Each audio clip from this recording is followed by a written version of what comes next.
gentlemen, this is Trisha with Insectopia, and we are here drawing a brand new insect. I had a request from a viewer to do a flower fly. So I figured we'd pull this one out here.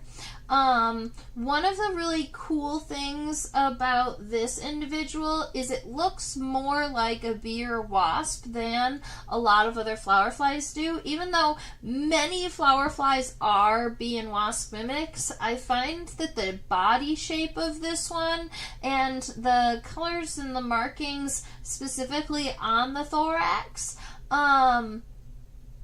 it makes it look a lot more Vespid-esque or wasp-like, as you might say. So the common name on this one would just be a hoverfly, even though we do know, I have identified this one down to genus, but not all the way down to species. I have some thoughts on the species, and I did throw it through the key, although I keep running into this issue with that I keep keying it out to a species that's found in Arizona and Mexico, and I know that I collected this one in Oregon. So that leaves the specimen, I mean, just a little bit tricky.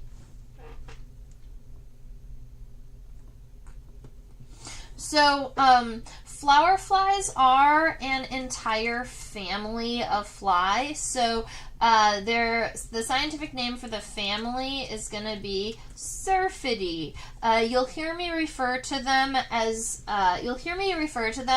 just a syrphid, and you'll see people referring to them in the chat that way too. So, their Latin name being Syrphid or Syrphidae for the family, and then this one is in the genus Spilomyia, which is a genus of flower flies that has a lot more of these kind of yellow bandings. Although here's the thing: if you are to look up different individuals or of like pictures of different individuals, you're going to notice that the yellow banding is a lot brighter, and that's just because the yellow banding on specimens does kind of pale out or dull out over time. So wasp, where it is going a fly where it can have these like kind of bright yellow markings, will kind of fade away into almost nothing, or these kind of duller spots. And so I wanted to just zoom in here because all of the Spilomyia on their thoracic region are going to have this kind of V on the posterior of it. If I was to point it out, that would be right about here. Boop, boop, boop, boop, boop, boop. That used to be just as bright and yellow as everything else around it. I can't tell you why this spot specifically faded a lot faster than all of the other ones, unless it's because it's so close to where the pin went through the exoskeleton. So maybe there's something about the way that oxygen introduces to the pigment when the oxygen kind of goes up under the exoskeleton. But the whole specimen should be dry, and so at this point, I don't know why that spot faded out so much faster than all of the others.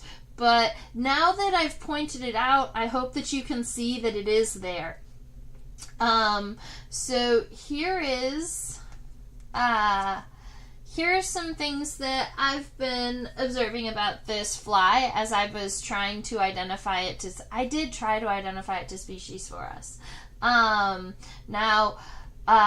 This individual of Spilomyia has yellow tibia on the front legs. So let's go and look at that. Primarily yellow. Let me see. The bottom portion of it is a little darker. All right, so if we're looking at the colors on the tibia, because that's one of the characteristics here, the color on the front tibia is mostly yellow, but then it does have some darker regions on the bottom. There's another species that has completely black tibia. This one also has a nice yellow tibia on the hind leg too. Let me go ahead and show that off to you. So right about, focus. Focus, focus, focus. There we are. I just went in the wrong direction. So the hind tibia, as you can see, also bright yellow. When we look at the plura here, so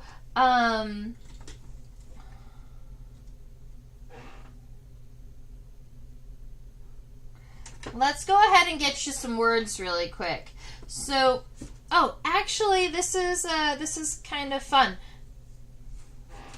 Notum, pleuron, sternum. Okay. So across the top to the bottom of the thorax, the notum is on the top. The pleuron are the segments of the exoskeleton that are on the side, and the sternum are the segments of the exoskeleton that are on the bottom. So when I say the word like pronotum, pro is the first segment of the thorax, meso is the second segment of the thorax, and meta is the third segment of the thorax. And in that way, you can actually break the thorax into 9 regions. The top of the first segment is the pronotum, but the bottom of the last segment is the metasternum, and you've got them all across too. So that's some thoracic words for you and how we kind of subdivide the insect's thorax. Now, the lateral portion of the thorax here, we would call these the pleura. If you were going to, if you wanted to refer,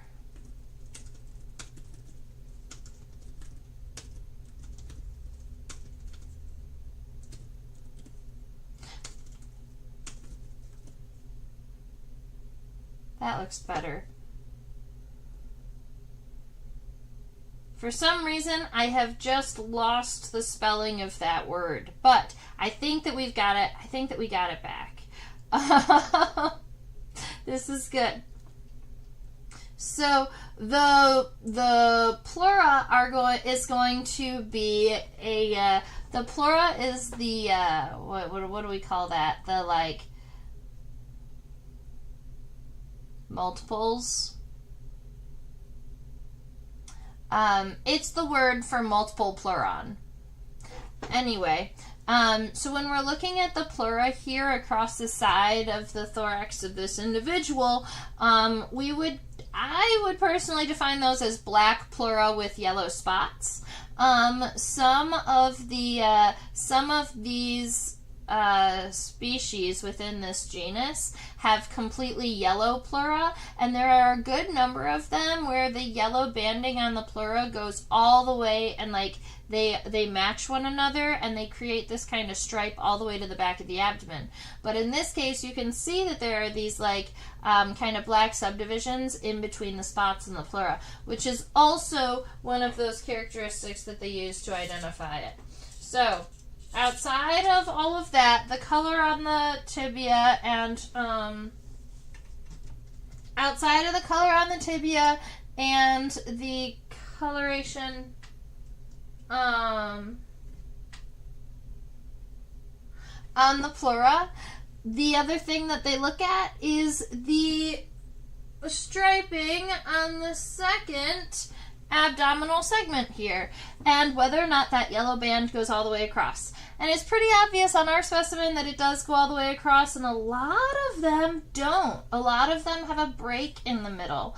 And so all of this to say, we've taken the first 15 minutes of the live stream to discuss why I've decided that I think that this individual is Spilomyia Crandali. Yeah, that's how we spell it. I just double checked to make sure. But the issue with it being that specific specimen is that that species has only really been seen or collected at least in bug guides information in Arizona and Mexico. And normally, if their data is off, at least the range region of the bottom of the page is correct, and this says specifically Arizona and Mexico. But the specimen was collected in Oregon, so I'm not sure what to say about that. Although it was on the same collecting trip that I had been in Arizona, this was definitely in an Oregon bag. All right. Man, I'm sad that our friend here that recommended this fly doesn't seem to be on just yet. I was hoping. All right. Okay, so we're going to go ahead and start sketching here. Let me get this. There we are. I'm going to go ahead and get both the common name and the scientific name over here. So that common name, I'm just going to write flower fly. Admittedly, even if I knew flower fly, even if I knew that Spilomyia crandali was the species, I probably would still write Spilomyia species because I'm not a dipterist, you know. I don't specifically study flies, and sometimes flies can be really tricky to identify. So I'm happy with writing Spilomyia SP. Spilomyia SP. Awesome. All right. So we're going to go ahead and get ourselves a nice light sketch of this fly, and then we can zoom in not only to the specimen, but we can zoom into my illustration too, because we've switched over to electronics, and I've been getting some practice in. I'm getting better at doing this electronically too. I'm pretty excited about it. All right.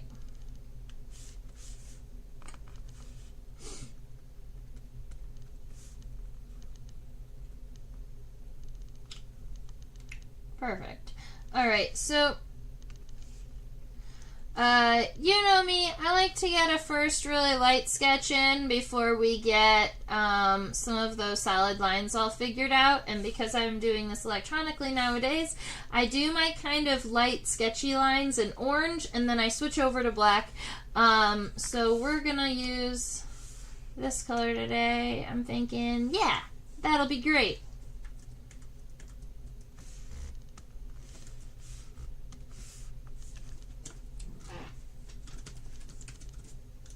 Perfect.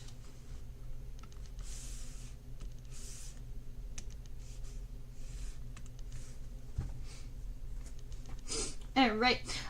So, do we want to draw this from a dorsal point of view, or do we want to draw it from a lateral point of view?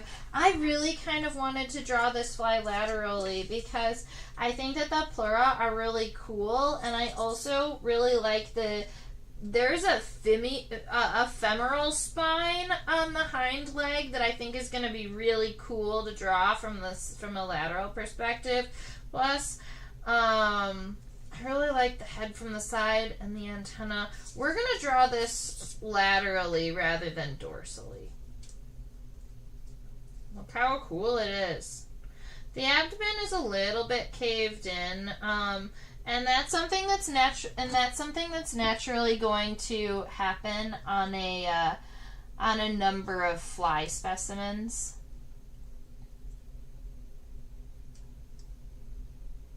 There. All right. So we're drawing this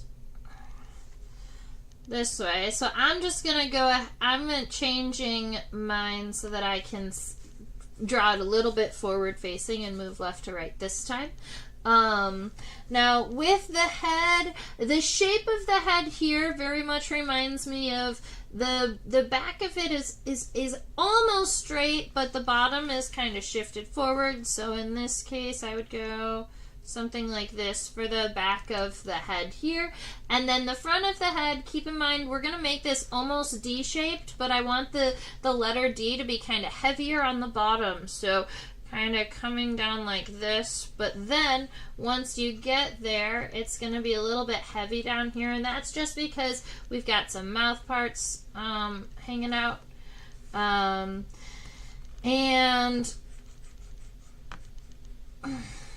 kind of like that. So that's kind of where we're gonna leave the head for now. If you want to kind of estimate where those antennae are gonna come off, we could add that little antennal shelf if we wanted, and that would be something right around there, right above that halfway point. You're gonna be adding that little shelf for the cute little aristate antenna. Adorable. All right, so moving back to get us a nice light sketch of the thorax here, we're going to have, it does come and arch over top of the head here, so that's going to be coming up like this. And once you get to that point, though, it flattens out. We're going to say about 2 times the length of the head here, so that's 1, 2. I might give myself a little mark to say, okay, that's right about where I think the thorax is going to end.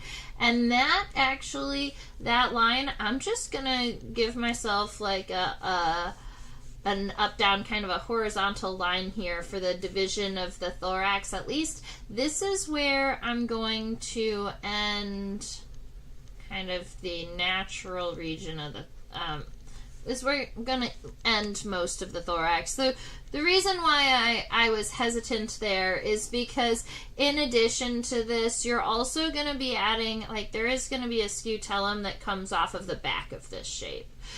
This straight line does not include that. But once we get all the way down to right about the bottom, it's going to be right around here.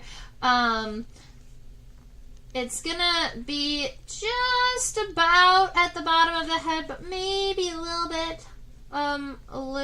bit longer. Nope. Pretty much right about at that same age. Right there. I'm happy with that. Now, how flies have the ability to kind of turn their head all over the place and look around is because not only do they have those really big compound eyes with many ommatidia, they also, their head is on a stalk. Is like on a stalk on the thorax. So, in here, in the center of the thorax, there's this stalk that kind of goes into the head, and then that's where the thorax is connected to the head, and then it kind of pivots on that. That's also why if you pick up a dead fly, a lot of times their kind of heads fall off, is because they don't really have a really solid connection between their head and their thorax. So if you notice there's a lot of neck kind of up here, you don't want to connect the thorax to the bottom of the head. You want to connect it way up high because they have that kind of neck region. Keep in mind, what we're doing here is a nice light sketch, so you'll see that I've got little fadoobs everywhere, and that's totally okay. When we add our kind of our solid lines, you can see that as your ink line if you're doing this on paper. That's when we clean up all of this fun stuff. All right, so we've got the thorax situated. Sometimes I like to just kind of estimate where the wings are going to be connected. I would say that would be right around there is where our wings are connected. They are going to go underneath the scutellum. Notice that. But they are about only the length of the abdomen. Now, the other thing about this abdomen is the head and the thorax is about the same length as the abdomen. I did not leave myself enough room. What are the chances that I know how to shrink this?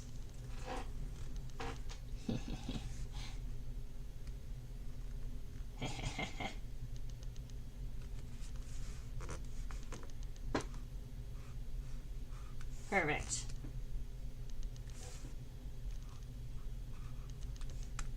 All right.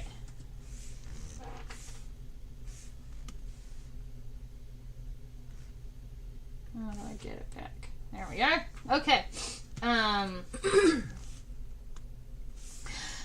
That's a cheat that you can't do if you're using a pencil. But now I've got enough space to get my the hoverfly all sketched in.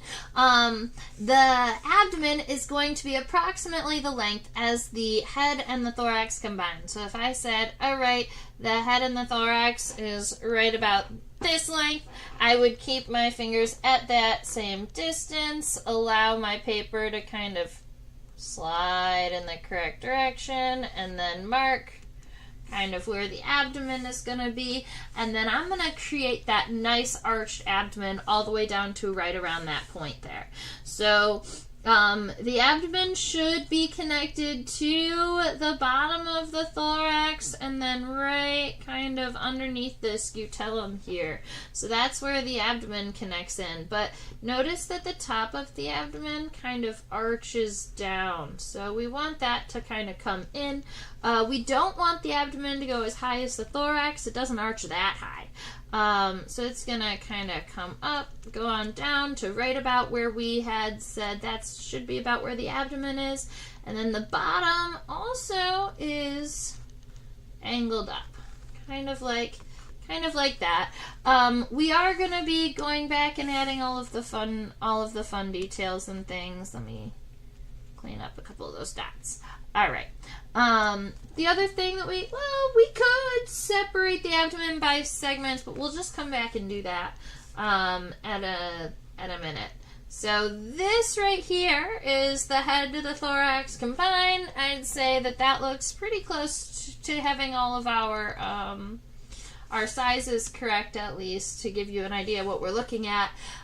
We are gonna have a coxa down here, like a metacoxa that's kind of absolutely huge and ginormous that kind of protrudes down here, and then that femur is gonna be nice and big, kind of coming up, and then the tibia. So that hind leg is gonna be really big and impressive. And another fun thing about at least the way that this specimen was pinned, but I do believe it's how this specimen not sits all the time, but they will sit and fly like this with their middle legs forward rather than backward. One of the first YouTube videos I ever posted to YouTube, I had a drawing of one beetle with its middle legs pointing forward rather than backward, and it was a little stick figure beetle. And someone on my video commented, just to let me know, make sure that I knew, that the middle leg on beetles was supposed to go backwards and not forwards. So when I see a middle leg going forward, admittedly, that's what I'm thinking of. Alright, so I've got some nice setup here. I know right about where my legs are going to be going. I'm noticing that the middle legs are much longer than the front legs because where they sit is much further behind, but all of those tarsal segments kind of are ending at the same point, which is kind of cute. And that hind leg almost is big enough to kind of look like a jumping leg, like an impressive leg. Alright, so now it's about time for us to zoom in on the head and check out some of those individual features, and I can also zoom in on my drawing so that we can see all of the details that way too. Look at that funky antenna. I love it so much.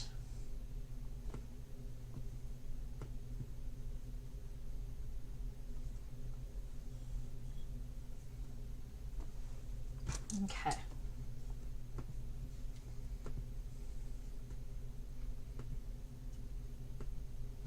I'm going to go ahead and zoom in on this head here.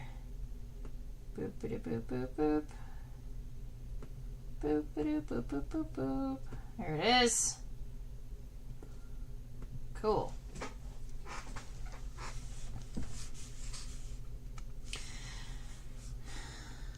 All right. Now that we're working on some final images, what I'm just going to do is I'm going to take that nice light orange sketch that I have, and I'm just going to fade it out so that it's nice and light, and I can kind of see where my lines are and where those ones are not. And we are going back to all in black. Very good, very good. This hoverfly's compound eyes. Man, I'm going to turn it just slightly.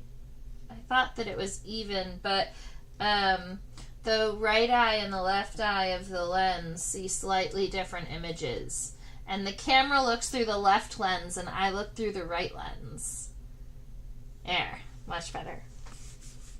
Okay. So the back of the compound eye here takes up, let's say, most of this head. And the compound eyes, admittedly, they're where I like to start anyway. A lot of times I'm taking that compound eye and I am making it, like, I'm bulging it even larger past the edge of the head. But in this case, we're not going to be doing that because there are ocelli or simple eyes that are above it. So there is a region of the head above it. So we don't want to make them too big. And we made our head and thorax and abdomen in about the same region. So we want to try and keep all these shapes about the same size. All right. So let's see, this compound eye takes up most of this space that we've already outlined here.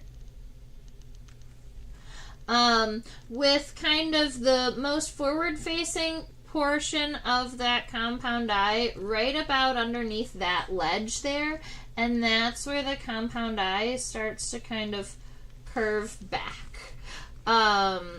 And so, right, let me see. I'll clean up some of these, the edges of some of these lines. And then you'll see our goal is to get that compound eye to almost a point right here that stays like a rounded edge. Yeah, like that. But right underneath that ledge there. And then,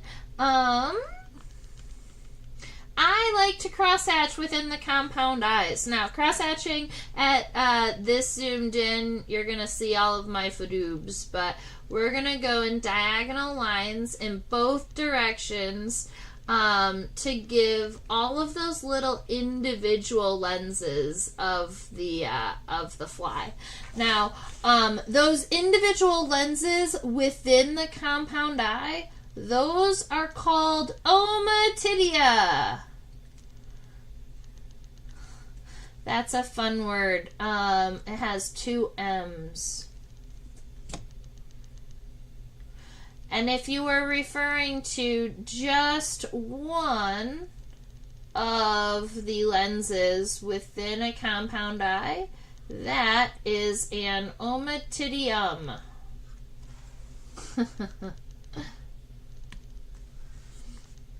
Alright. So that gives us, yay! Alright, that gives us some nice compound eyes there. And now we get to add at least that outline for the head. We want that head outline to be right behind the back of that compound eye. So we're going to start it right about here, and we just want that line to be a really, really nice close line into that compound eye.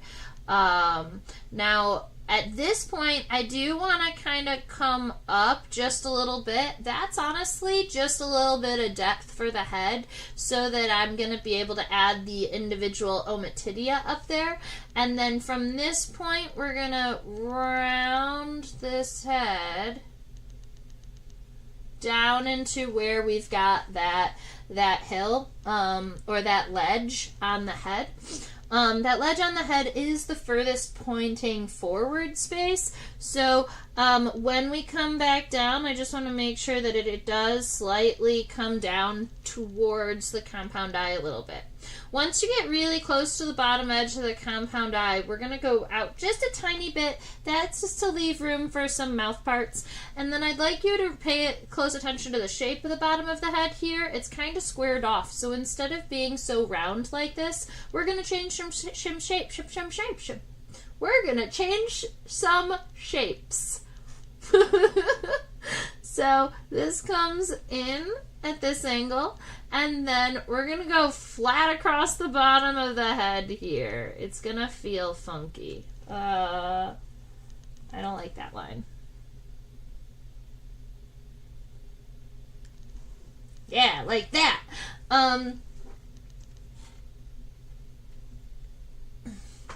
And we can go ahead and add a little nubbin here for some mouth parts that are happening down there that we're not really going to be able to see very well. If you want some words, ommatidia, this is how you spell that word. Those are the individual lenses within the compound eyes. We've got ocelli. These are the simple eyes. The simple eyes are essentially light-sensing organs. They can sense light and dark, but they cannot see color. They cannot see shapes. All right? They are just basic, simple eyes. Now we're going to look at the antenna. Now, this is a specific antennal type for flies. These are what we call aristate antenna. Aristate antenna, I've been told by some professors, I have some professors that called them sausage-shaped antenna, just because they tend to have this kind of big, wide segment that kind of droops down in the front of their head. They don't really have like long, thin antenna like a praying mantis would have, or like a knobbed antenna of a butterfly, right? These are just like short, kind of chunky antenna down here. Now, they will always have this one singular hair that seems really fancy and is important to the antenna. It is so important to the antenna that they're named after that hair. The hair on the antenna is called the arista. So I think the best way to see this fly's arista is head on. So I'm going to show you this first. Whoa, look at the really pretty... Okay, so there's two things we have to see, because look at the pretty metallic at the front of the compound eye here. That's gorgeous.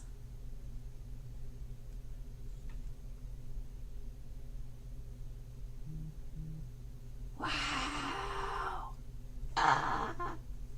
Okay. So they have pretty eyes.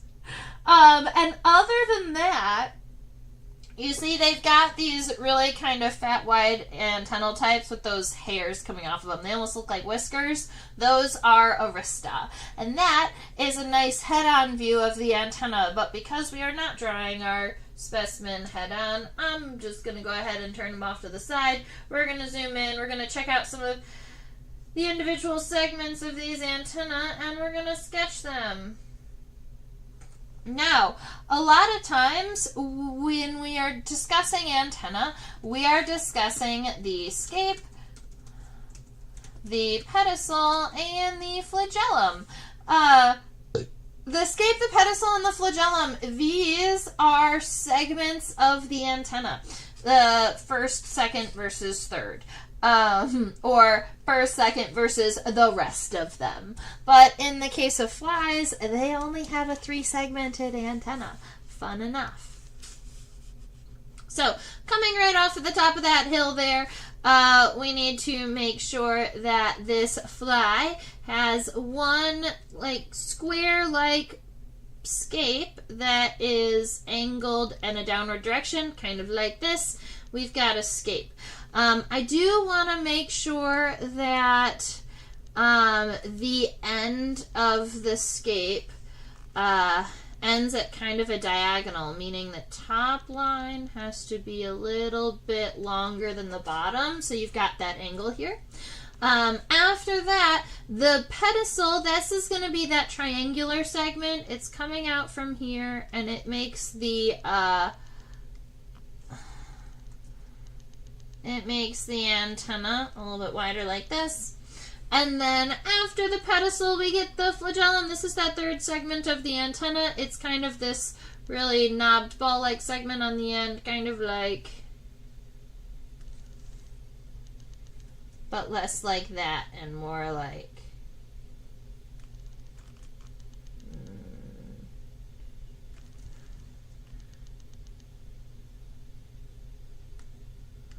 more like that.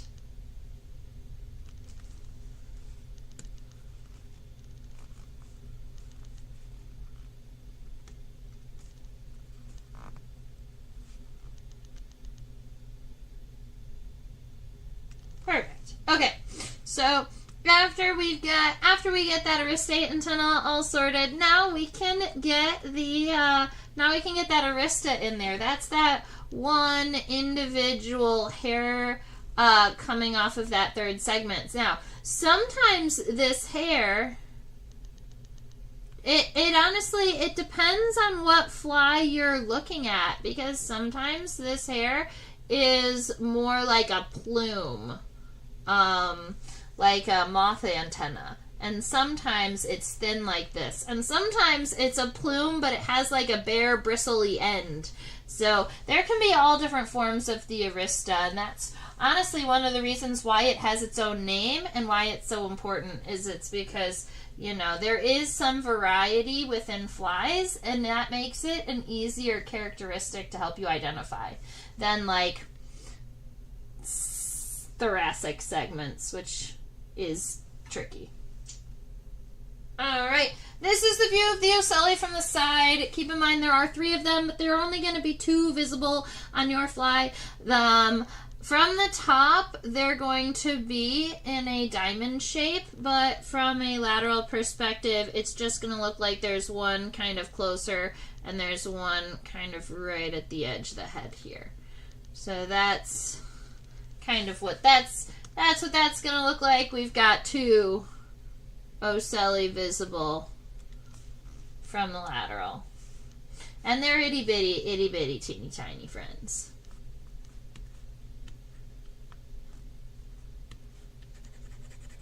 Alright, I believe that gets the head of the flower fly all done, and that means we can move on to the thorax. I'm glad there are a number of you hanging out and watching, but if you have any questions about the flower fly we're looking at, or syrphids in general, why they look like wasps, this is what we call a Batesian mimicry, meaning that they are using the mimicry to try and defend themselves. A lot of animals actually will end up looking striped like black and yellow to protect themselves from birds. They want to look like a bee or a wasp. They want to look venomous. They don't want it to look like they can be eaten easily, right? And they did some experiments where they painted a food source for birds. I think they painted seeds, black and yellow striped.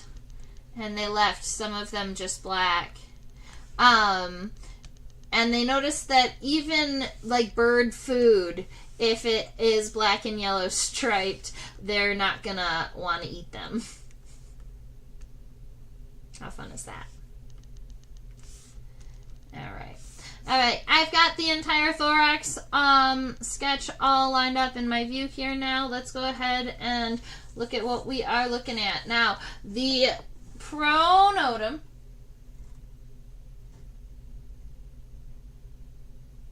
that's a difficult sclerite to determine. That's fine. We'll go with what we can see. So I am overall pretty happy with the top of my thorax and the shape there. So we're going to start at the top of the thorax and then move down into where all the legs are connected, because I do believe a lot of that stuff is going to change as we get down closer. I'm happy with this. I think that the thorax, it does kind of go too tall. The fly's almost too humpbacked. So I'm going to be shrinking that down in comparison. But other than that, I'm going to think right about there I'm happy with.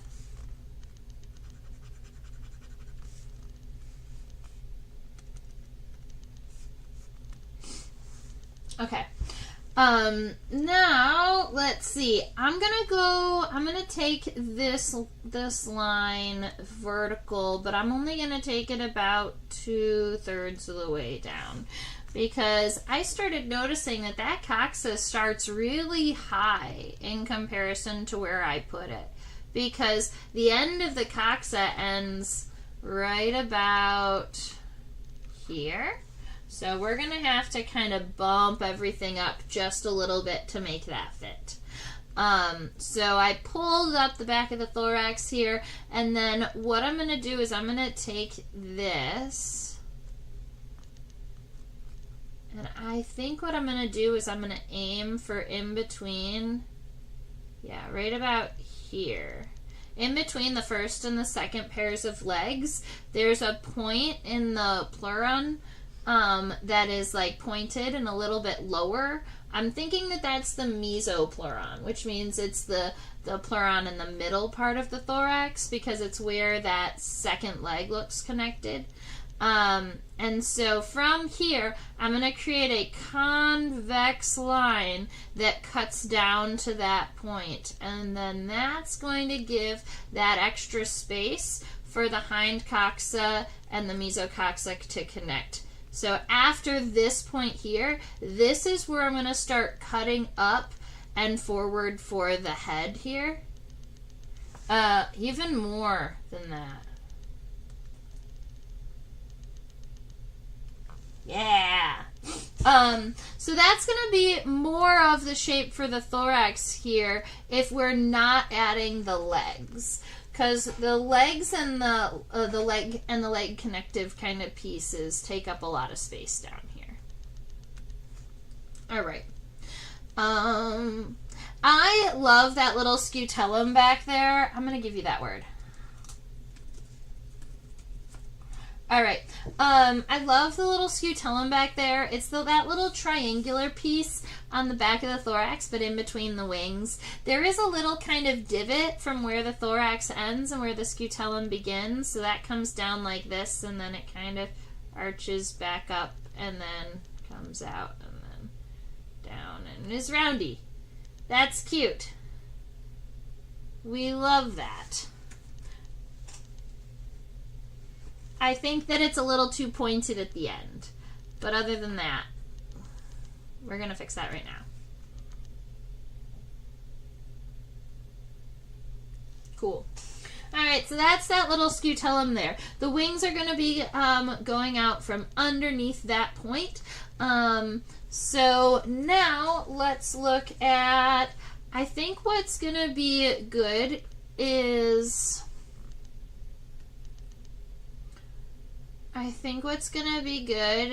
getting some of the lines for the yellow colors in. That'll help us determine where everything else is going. So the yellow border on the back, oh, and I'm going to be using this gray for these like color changes.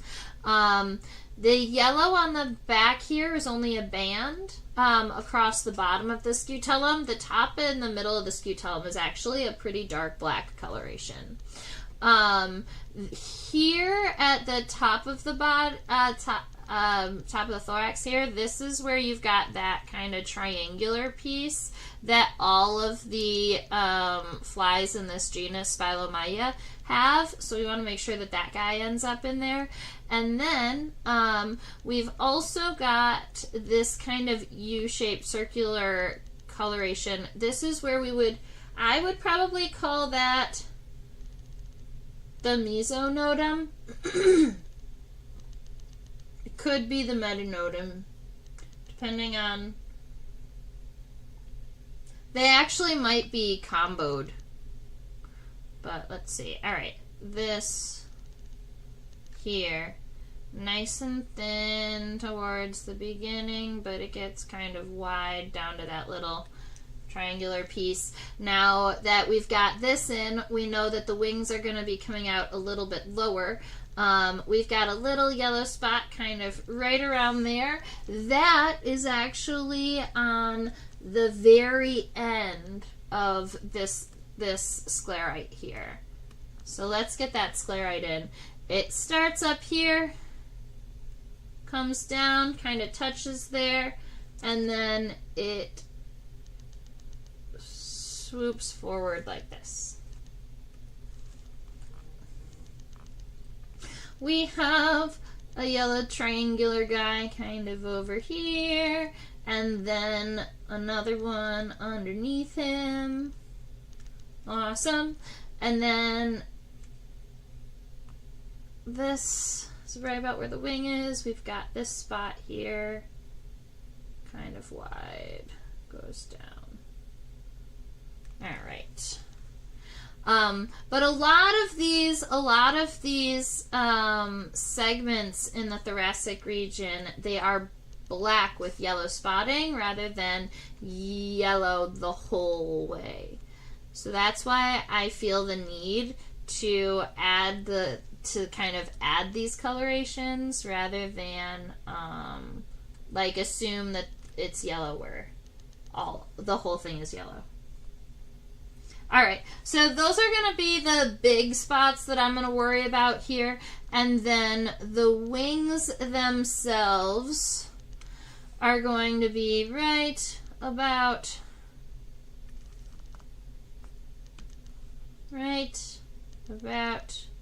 here. It doesn't want to add the color. There. Right about there. All right. And now we've got a lot of that thorax all sorted. We've got a lot of the yellow bits done. We've got at least the outline happening. I'm happy with those pieces. I want to draw the legs. I think the legs are going to pull everything together really quickly, and so that's what I want to look at. So we're going to look at the front leg right here. This front leg is kind of pulled in a little bit. Naturally, this fly is going to be walking a little bit further out. So we might be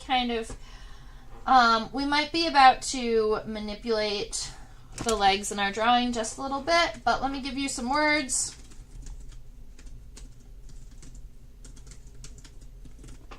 On the front leg of this fly, we're going to be seeing the femur, the tibia, and the tarsi. Those are the three major parts of the leg here. The femur is the first really nice long one. Then you've got the tibia, which is the second one that comes down, and then those tarsal segments, I count 1, 2, 3, 4, 5. 2 rectangles, 2 triangles, and a raindrop. All right. The coxa, or the front leg, it does connect pretty close. The femur is connecting right around here. And this femur right there. And this femur is going to come up towards the head. Notice that it comes about up to the middle of the eye, but I am going to move it, I'm going to angle it forward a little bit more. So that it might actually interact with a little bit of this compound eye, and then it'll come down.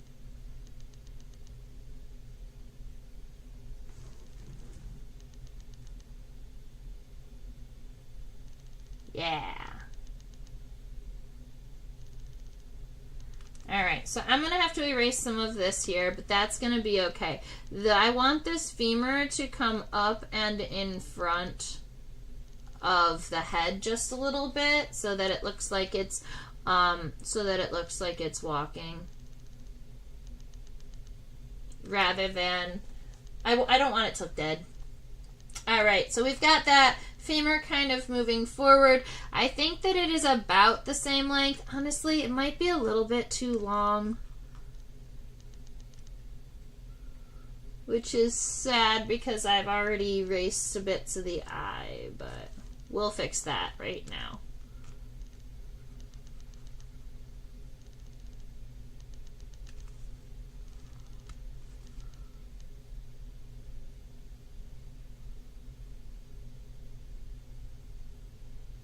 I'll fix that later. All right, so we've got the, that would be what we would call the femur there. And then the tibia is going to be coming down. I'd like you to notice that it's a little bit wider at the base than it is at the top. So it stays nice and narrow up by the top and then kind of widens down just a little bit.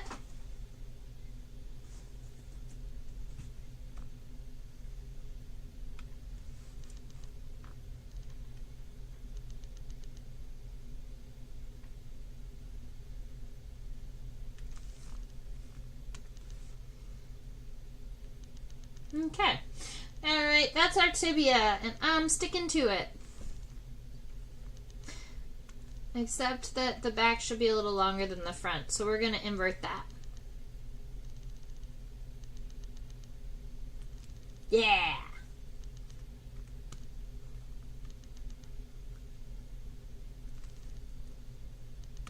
Okay, so we've got the femur, we have the tibia, now we need the tarsal segments. These are the tarsi.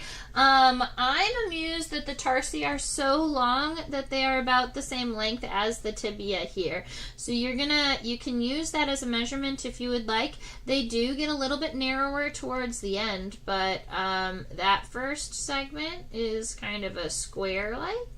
The second segment is also square, but it's going to be about half the length.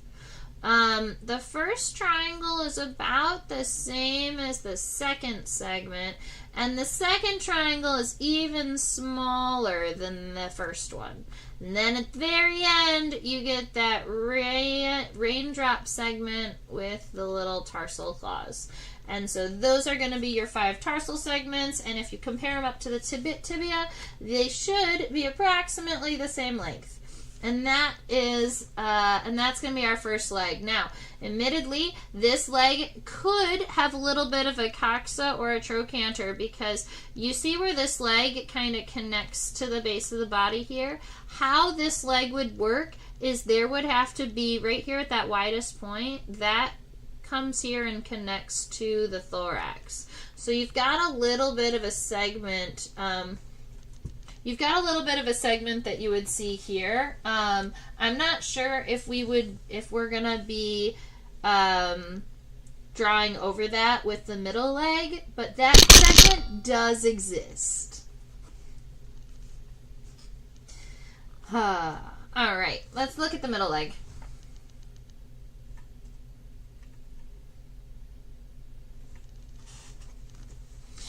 Alright, the middle leg is connected to the second segment of the thorax. That's going to be approximately right about there. We got the estimate pretty good on our light orange sketch in the back, so you'll see where all these lines are coming out. That's right about where my little middle leg is going to be connected. Now, I don't want it to be as low as this, right? It's going to be a lot kind of higher. And then that femur is not going to go any longer than halfway up the color here. So that's going to be kind of my guidelines. The femur is going to be moving forward though, so instead of it coming up like it is in this one, I am going to move it slightly forward. But the interesting thing, I don't know. I do want it to go forward. That seems to be how they exist. We're gonna do it. Okay. The top of this femur here is going to be kind of rounded. So I'm gonna kind of get that nice and rounded. And then the bottom of the femur is going to be a little bit straighter. That seems very wide, so I'm going to make sure that it's more a femur shape. And then the end has to be at the correct angle.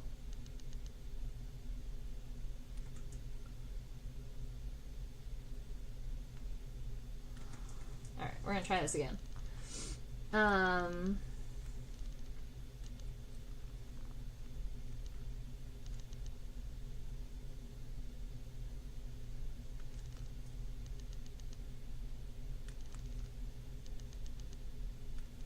don't know why this femur is being trickier for me to visualize. It's because it's moving forward and not backward. But we want to do it this way. So we're going to make it happen. Okay.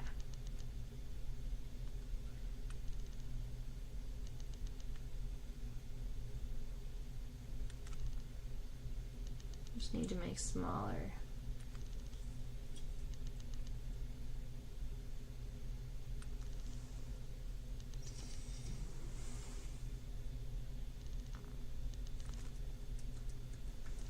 Okay, we're going to do it this way.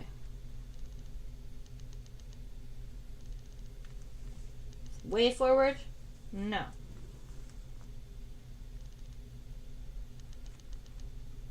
What if we do it this way?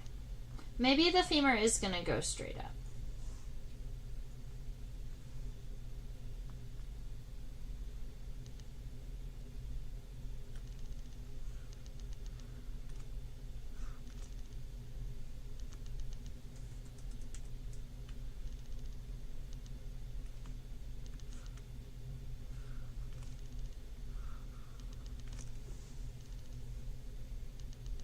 I think that's what I'm aiming for. Okay, I'm much happier with that. So that's what I'm going to be aiming for the femur and the tibia and the tarsi. And so some of that stuff in the front leg is not going to be visible. And actually, I was pretty happy with what I did on this femur here. So I'm going to leave this femur and just erase the bits that I need to, which is this part here. That femur is connected. That femur is connected in the back here, so just like the front leg needed an extra little bit piece there, the middle leg is going to have a little piece. That's essentially the coxa, the hip bone.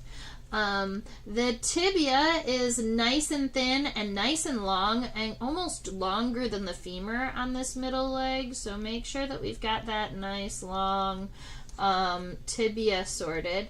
And it's about the same size all the way down, although one could argue that the end gets a tiny bit wider where it has that little bit of a light orange color. Your leg went over that front leg, so just make sure that your middle leg is the one on top. And then we have those 5 tarsal segments again, and keep in mind those tarsi are going to end at approximately that same point. That's going to be one of those things that, I don't know, I think that is pretty cool about this fly there. Look at how fun it is. Oh, we love that. All right, so we've got the femur, the tibia, and the tarsi on the front and the middle legs. So now we are going to be kind of switching our view up to look at a hind leg instead. And not only are we going to be looking at a femur, a tibia, and a tarsi, but the coxa and the trochanter come into some major play here. So I'm going to add those words for us.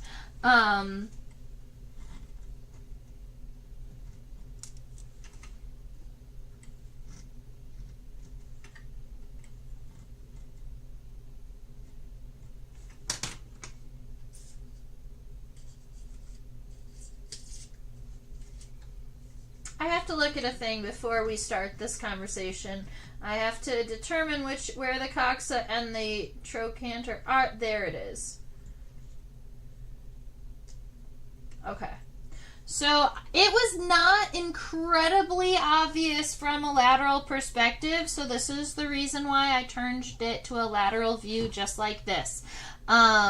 What we are looking at is the coxa and the trochanter and the femur. The coxa is this kind of big triangular piece that pushes it out and away from the thoracic region, and this little this little kind of dark brown small hook-like segment here that swoops out and kind of changes the direction of the leg, that's the trochanter. It's essentially a kneecap in between the hip and the femur to help the leg bend better.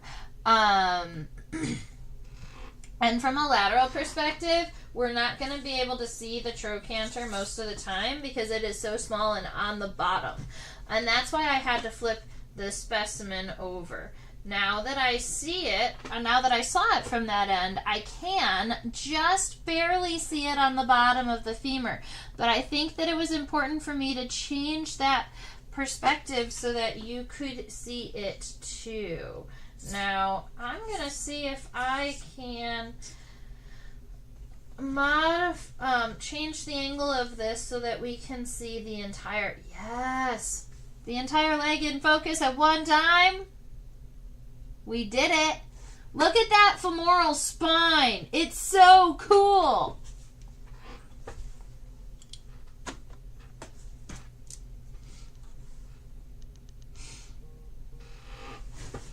All right, I'm going to have to, what I'm going to do is I'm going to take this picture. We do have to go back to a previous view, but I love this one so much that we'll just snap this picture really quick, and then we will go back to that view.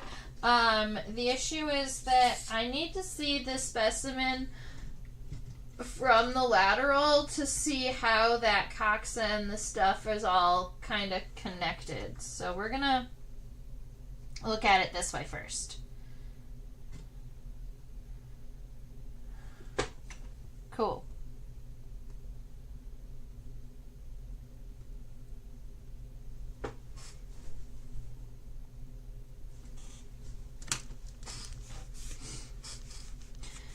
Alright, I'm going to swoosh my specimen forward a little bit. So now that we're looking at that hind leg and all of the stuff back here,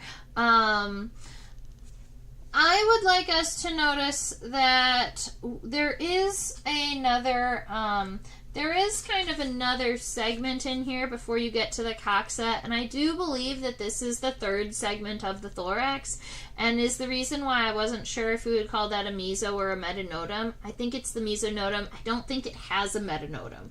I just don't think the third segment of the thorax reaches the top, but that might be silly. So, if there's anyone out there that can confirm or deny.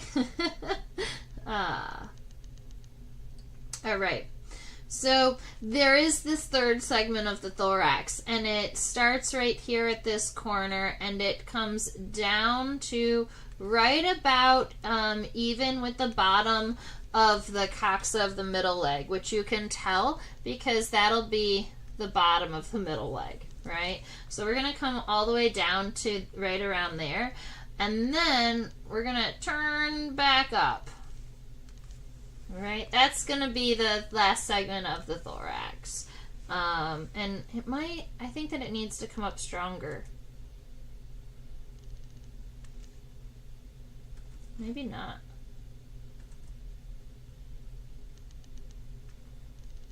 I'm happy with that. Okay. The coxa comes down from this point in a triangular fashion. So not all the way up here at the top, because that's going to be where the abdomen is connected. Keep in mind, at this point, the abdomen is going to be connected between here and here. And then this piece comes... It almost looks like it's too segmented from this view, and I don't think that it is. No, it's just like a weird... It has a weird, like, third side. Kind of like this. It comes out like this triangular piece on the one side, but then it's also kind of flat along the top.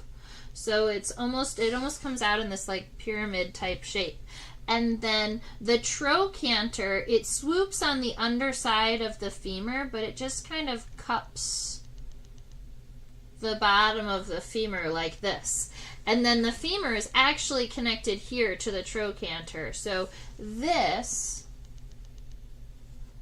and now we can go back to that other picture.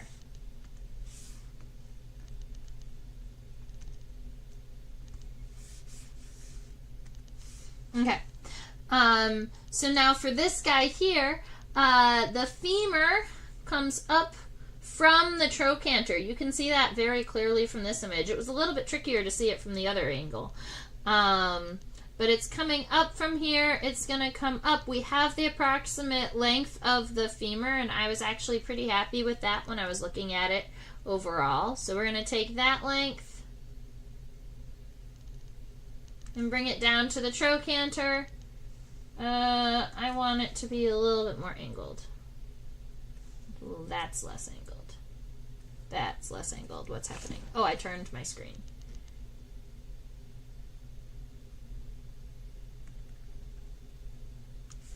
Alright, so that's the top of the femur, and then the bottom of the femur does have that spine, so it's going to be coming down shortly, and then you get that nice, fun little spine there, and then it goes nice and long. I bet that spine is meant for mating, like for a mating of some thing, because that doesn't look like a spine that you would defend yourself with. It also doesn't look like a cleaning spine. What it looks like to me is to grasp or hold on to a leg. So if I was going to throw my hat in the ring, I think that this specimen is male. All right, the tibia is kind of swerved. I love that about it. The tibia is also approximately the same length as the femur. It might be a little bit shorter, but it has this swoop. Swoop. That's better.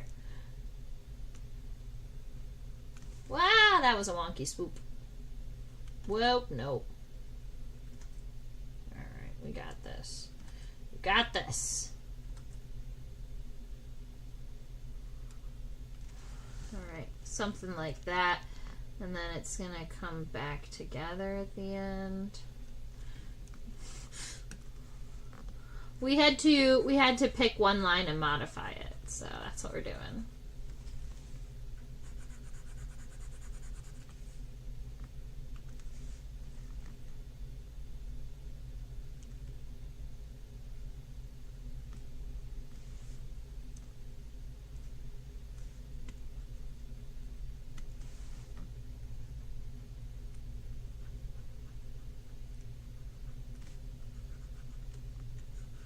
Alright, so I'm thinking that looks decent enough. There are some lines I wouldn't mind sharpening, but that's pretty decent. Alright, so we've got a nice long tibia, and then those tarsal segments. Look at how aggressive they are. The first tarsal segment is a fairly long rectangular segment there. And this, let's see. There we are.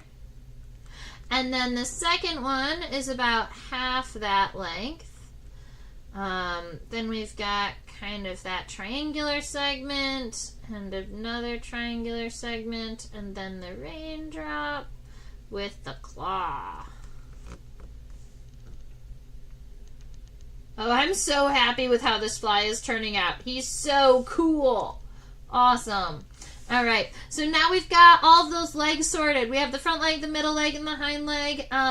Now we're going to check out the abdomen. And admittedly, the abdomen shouldn't be a tricky one for us to draw together. So, oops, I'll get back to where we need to go.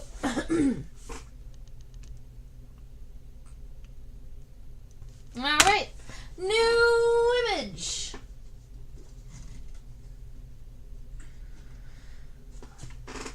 Oh yeah, I've got to not look at the picture anymore. We're looking at the video.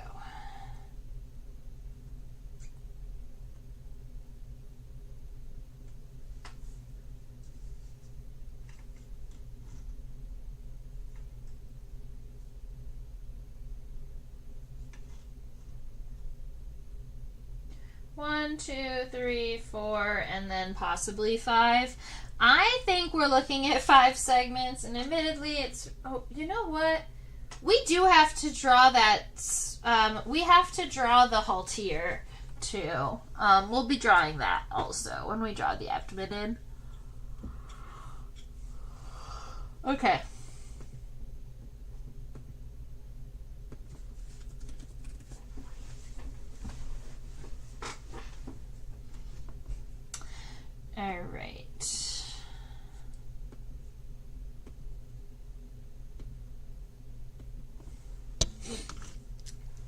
So we are looking at the abdomen of this flower fly now. The abdomen is going to connect underneath the scutellum and above the coxa. And you'll notice that the coxa is taking up most of this kind of third segment of the thorax here. So we're going to be kind of cutting it in here. Now, you're also going to notice that the haltere is coming out from what seems to be right about here. The haltere, as you would know, is like a modification of the second pair of wings. Flies don't have a second pair of wings. They do have halteres that help them balance in the air in their flight. And the halteres are connected to the second segment of the thorax. And the second segment of the thorax ends right here. It's that orange dot. So it looks like there's this little... It's coming out from right underneath here. There's a little stalk, and then it comes out, and it almost, to me, kind of looks like a square one rather than it being completely circular.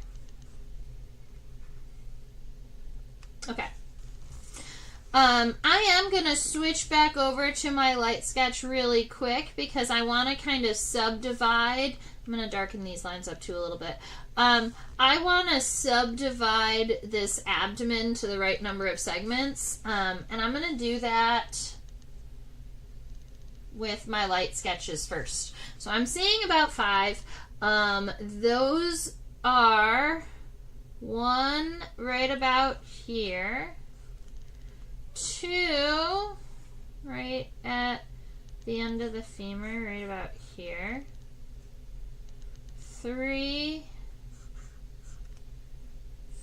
4, and then 5 is like really short. So I'm going to be kind of shortening up the abdomen, I think, just a little bit, kind of right about to there. And the other thing I'm going to do is I'm going to erase some of these leg lines so that the abdomen lines are a little bit more clear. Yeah. All right, that'll work for us. I'm going to drop that down so it looks more like sketches. And now I can see all of the parts of the abdomen that I need. Perfect.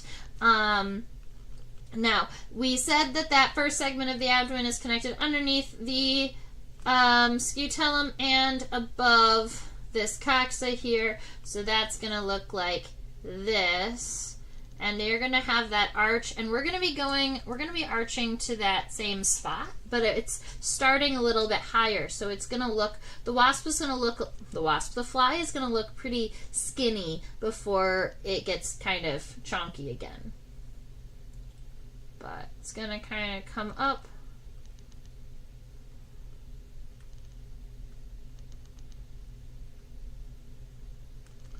So that's going to be kind of the bottom regions there. Now, there is going to be some erasing as I modify these because there's even some steps on the bottom segments, which is kind of cool. We're going to draw the tops though. So here we are. Each one of these individual segments is going to be drawn individually because you can see that there are steps in between each abdominal segment. So, going up to that first line and then cutting down. Now, a lot of times we would then be adding the bottom segments of the abdomen, but the bottom segments are not as obvious with the exception of this first one that kind of comes down and connects. So you can create yourself a little bonus segment down there if you'd like. Then after that, we're going to go down just a tiny bitty bit so that there's some separation. We're going to cut over to that next segment and then cut down. And that line is going to go just a tiny bit past the line that we were planning. That's what's going to give it kind of that little ledge at the bottom. We're going to do the same thing again at the top. Come down, go over, find that line, cut down just a little bit past.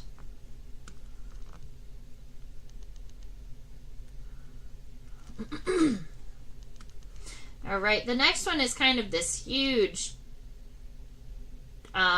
change, kind of cut really low. And then on this segment, you can also see some of this bottom kind of coming out too.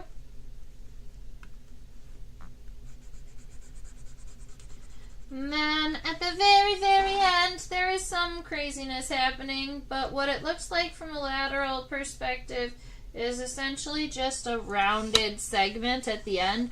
I do believe that if we were to turn this specimen and look at it straight on, there would be a lot of complicated mating, reproduction parts happening in here. But I'm just gonna go ahead and give us something that looks like this for the back of that.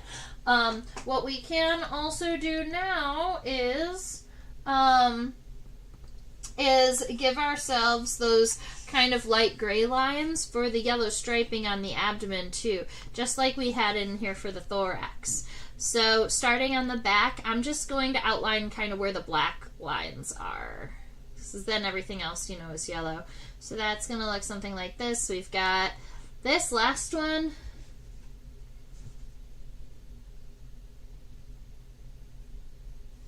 Wait a minute. Yeah.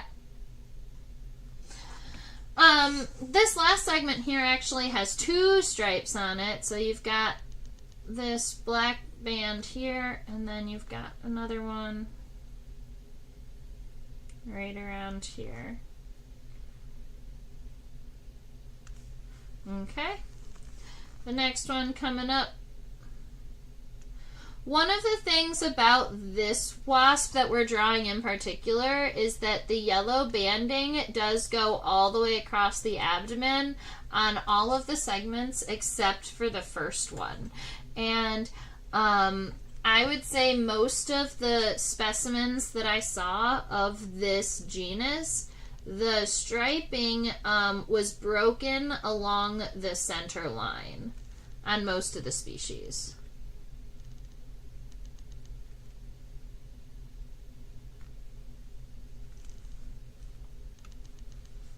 Alright, so you've got those happening. Up here on the first one, it looks more like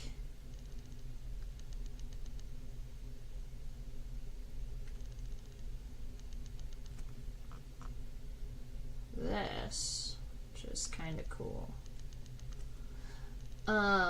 And this segment is really tricky to see because of the leg that's in the way, so we're going to rotate it to the other side and see if that segment is visible from the other side.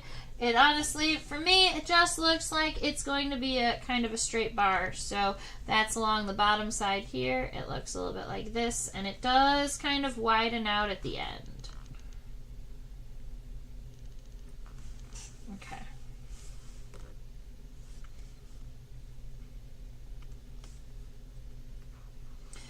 Alright, that is head, thorax, abdomen, and legs. We still have to kind of draw in these wings here. The wings themselves, those are just, from a lateral perspective, if those are just laying flat, you're not going to see any wing venation. You're just going to be able to see how long it is and where over the back it's going. And that's all that that's all I'm going to be adding to. So I might go ahead and darken in this space, but let's see. So this comes out. You've got a little bit of a stalk at the beginning of the wing. So that's, oops, let's make this black. We'd already have where the wing is connected. We have this little stalk that comes down before it gets wider, right at where the kind of the scutellum is, so the wing gets a little bit wider here, and then it'll flatten out. It's about the same, it's about the same length as the abdomen, and then comes back.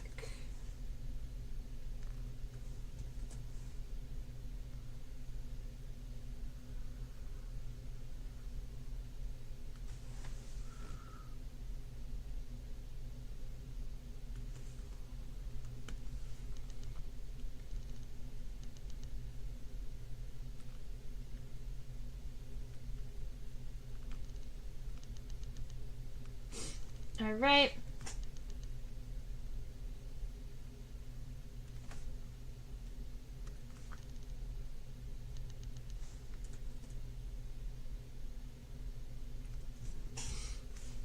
So we've got a wing happening.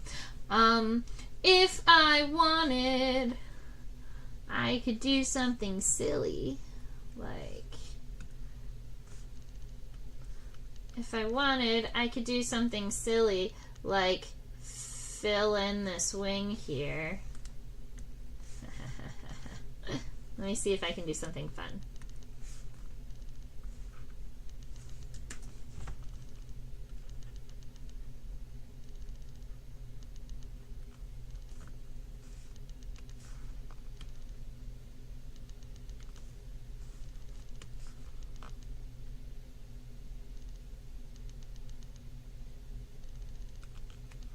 Because the wing is a little bit darker than the body. If I fill it in black and then change the opacity, that could be cool.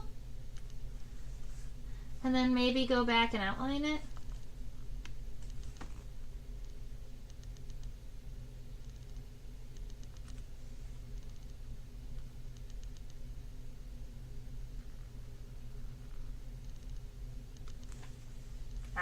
I think that's pretty cool.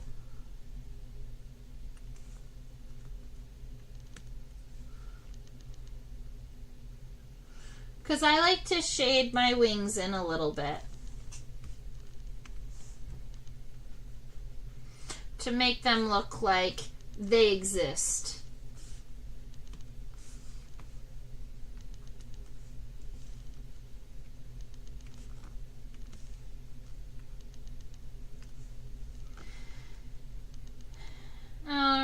So if I zoom out, you can see my entire sketch of my flower fly. That's what it looks like today in the genus Spilomyia.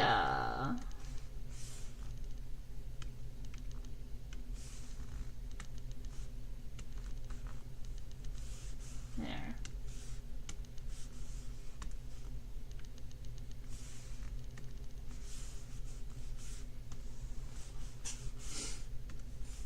All right.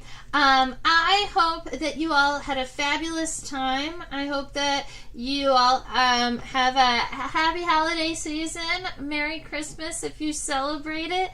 I found this red and white kind of Christmas hat, but I did not find my Santa hat. That's fine. I'll have it for another time probably. But there is no live stream next week. All right, we are not live streaming on Christmas Day. And the week after Christmas Day is New Year's Day. There's a chance that we might live stream that one. I still have to talk to the friends and family in my life. All right. I hope that you all have a fabulous rest of your week. I look forward to seeing you next week and hearing from you next week. I hope that you had a good time, and we'll be back on possibly New Year's. So I'll see you in 2026. Have a fabulous one, and